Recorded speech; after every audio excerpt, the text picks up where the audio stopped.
Bonjour Anne, ravie de vous retrouver. Alors le masque fait son retour à l'école dans les départements qui l'avaient abandonné avant les vacances de la Toussaint.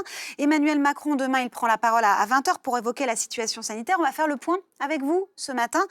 Quels sont les chiffres de l'épidémie ?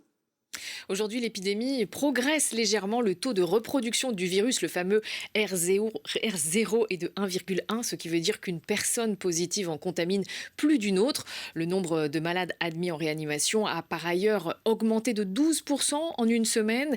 Et dans ce contexte, les écoliers font donc leur rentrée masquée dans 61 départements au total, ce qui dépasse le seuil de 50 cas pour 100 000 habitants, car le masque à l'école diminue effectivement le risque de transmission à la famille.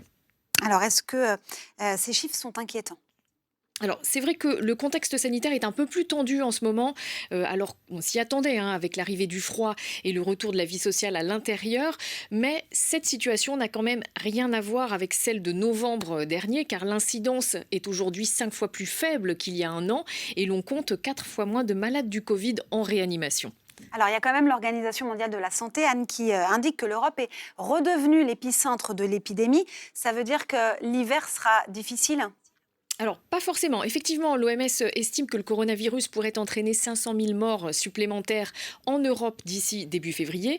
Mais cette projection porte sur une zone de 53 pays qui s'étend jusqu'en Asie. Et par rapport à cet ensemble de pays, la France résiste plutôt bien au virus. Et ça, c'est grâce à la vaccination ?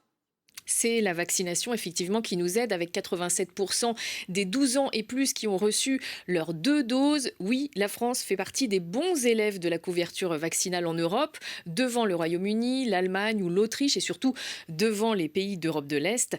Actuellement, les interrogations portent chez nous plutôt sur la campagne de rappel qui a bien démarré chez les plus de 65 ans, mais un petit peu moins bien chez les personnes fragiles atteintes de comorbidité. Le sujet sera évoqué demain par Emmanuel Macron, tout comme sans doute le port du masque dans les lieux publics, car il y a tendance au relâchement. Or, si 95% des Européens se remettaient à porter le masque dans les lieux publics, c'est ce qu'estime l'OMS, on éviterait 188 000 décès sur les 500 000 qui ont été anticipés. Merci Anne pour toutes ces précisions. On y reviendra évidemment demain après les déclarations du président de la République.